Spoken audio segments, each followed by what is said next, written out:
Ang pera, pag kinita natin, ito po ay hindi dapat ginagamit sa mga kagustuhan, pero ito yung ginagamit sa mga pangangailangan. Kung may sobra, magtabi ka para mag-enjoy ka, walang problema. Naalala nyo pa ba yung unang kita natin? Nung unang umpisa, maliit o malaki? Maliit.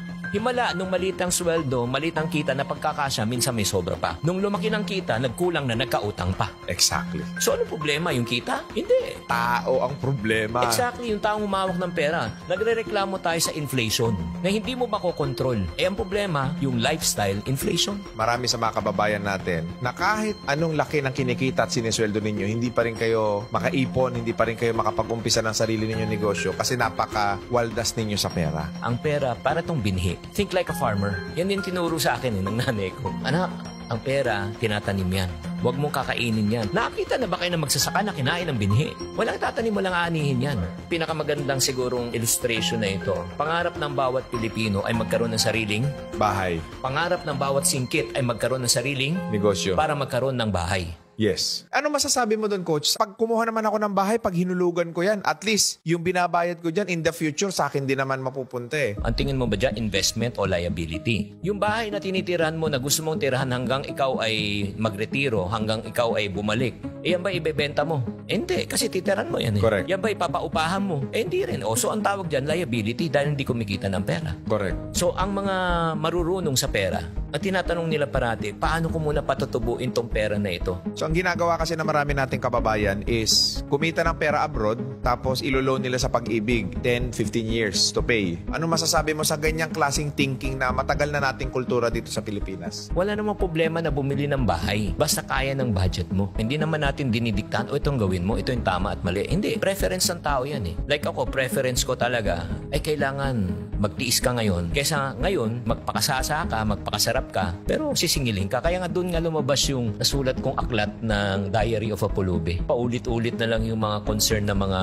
dumalapit sa akin. Online na utang ngayon na Yung online lending app. Nakakaawa talaga. Pag tinanong ko, bakit pa kayo nagkautang? Una, ang feeling nila, hindi na uubos yung pera. Kasi iniisip nila may papasok pang sweldo. So, uutangin na nila in advance. Yun po yung mga bagay na yun. Kaya naisulat yung aklat niya, nakikita ko na talaga, yun nga yung mga weakness eh. Sa OFW, sobrang matulungin na pulubi later. Panay sakripisyo na hindi na nila iniisip ang kanilang sarili. At ito pa ang pinakamasakit sa pagtulong. 9 na beses kang tumulong. 1 beses ka lang tumanggi. Napakasama mo na, kuripot ka na, makasarili ka pa. Kaya napakahirap na maging OFW. Naging masama pang tao. Kawawa talaga. Pag nagbago ang financial mindset ng isang tao, magbabago talaga ang buhay. Yes. Meron nga akong isang matinding realization dyan kung bakit maraming mahirap sa Pilipinas. I mean, hindi ko sinisisi yung mga malls. Nasa Pilipinas ang pinakamalalaking mall and yet isa tayo sa pinakamahirap sa buong mundo. That is a simple representation of how illiterate we are pagdating sa pera. Napakaganda ng sinabi mo, RDR. Ano bang mahilig pag-usapan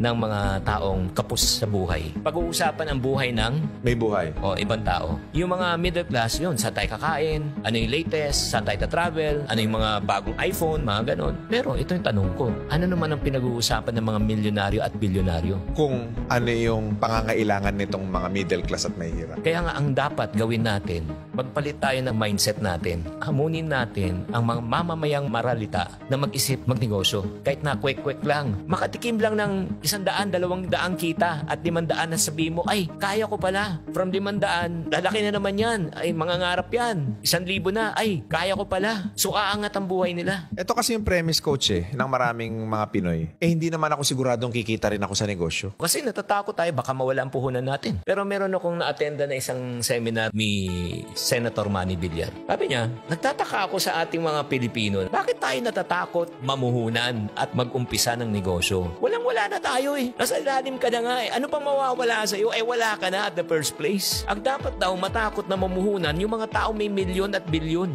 Nakakatakot mag-drive pag di mo alam. Nakakatakot mag-bike pag di mo alam. So anong solusyon? Pag-aralan mo. Natatakot ka magnegosyo at mag-invest dahil hindi mo Alam. So anong solusyon? Alamin mo. Kung gusto nyong maging magaling sa pera, ayusin yung mindset. Tama. Isa pang aral na tinuro sa akin ng aking ina. Nung minsan nag-uwi ako ng bike, sabi niya, pag yan, nasira, meron kang perang bike. Soli mo yan. Kung hindi mo kaya, huwag kang manghiram. Siyempre, sama na loob mo. Mahirap na nga tayo. Wala na tayong pera. Minsan lang akong manghiram, tapos pinagkait mo pa to sa akin. Na hindi ko alam, napakagandang leksyon yan. Kasi sinabi niya sa akin, pag sinanay kita na manghiram, ngayon nanghiram ka, laruan. Paglaki mo, anong hihiramin mo? Pera. Kasi ang konsepto ng hiram, you want it now.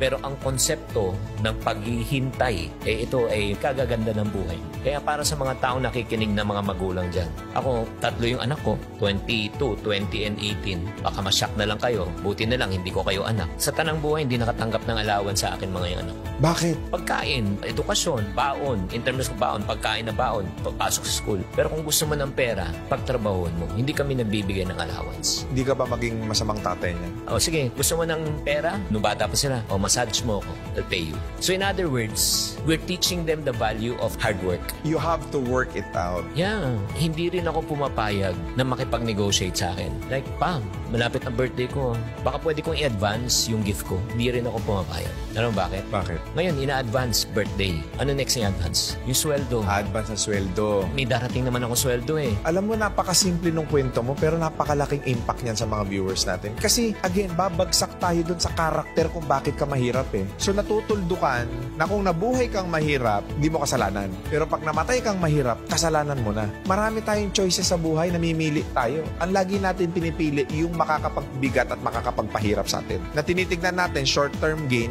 na, magbe-benefit ako ngayon, okay ako, pero long-term pain. One of the greatest law that I've learned in life is the law of opposite. Principle yan. Parang law of gravity. Hindi mo pwedeng labanan ng gravity. Kahit anong kulay mo, timbang mo, itsura mo, pag tumalong ka ng building, babaksak ka. Ganon din ang law of opposite. The short-term effect is always the opposite of the long-term effect. If you play now, petik-petiks ka, you pay later. If you spend now, magpakayolo ka, okay lang. Gusto mo yan eh. Pero wala kang ipon later. Suffer later. If you save now, you enjoy later. If you build your business now, diba? You retire later. Huwag mong solusyonan ng mabilis yung problema. Ang unahin mong solusyonan yung kaisipan mo. And then the rest will follow. Ito pang isang law na naunawaan ko na sinusundan ko sa buhay. You cannot solve a permanent problem with a temporary solution. Ang ganda, no? You got to solve a permanent problem with a permanent solution.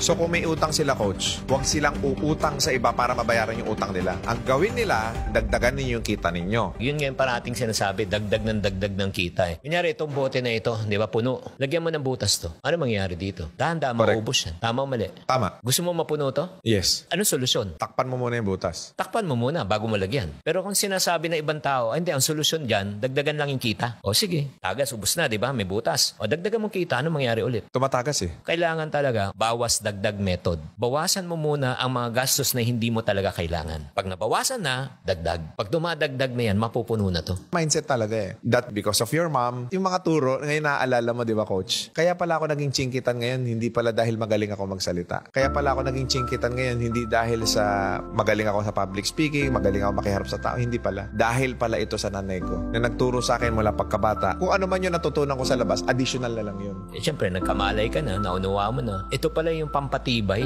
Para sa akin, ma-reject yung masabihan ng masasakit. Okay lang. Normal. Kinakatakutan ko sa buhay ko ay maghirap. Kasi alam kong mahirap na maging mahirap eh. At ayaw ko na bumalik sa ganung sitwasyon. Kaya nga, para sa mga tao nakikinig at nanonood ngayon na natatakot na magnegosyo, pumili ka na rin ng takot. Ano mas nakakatakot? May nagkasakit sa pamilya, kailangan mo pumunta ng ospital, i-ospital ang iyong mga mahal sa buhay at wala kang kapera-pera at mangungutang ka sa mga mata pobre mong mga kamag-anak. Ano mas nakakatakot? Ako takot na ako sa ganung mga sitwasyon eh. Kaya sinasabi ko, basta marangal, gagawa ko ng paraan para makalabas ako sa ganung klaseng sitwasyon. Marangal, moral, ethical, gawin mo. We come together to commit ourselves passionately to our 30M by 30 campaign with the aim to create 30 million financially educated families by the year 2030. Let's inspire and be inspired, learn and grow, and make a difference in the lives of many Filipino families.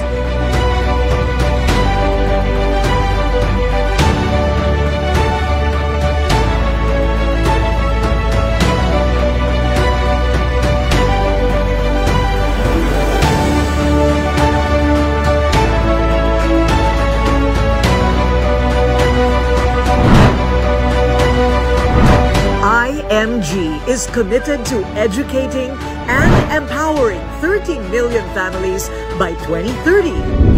Join our financial literacy campaign.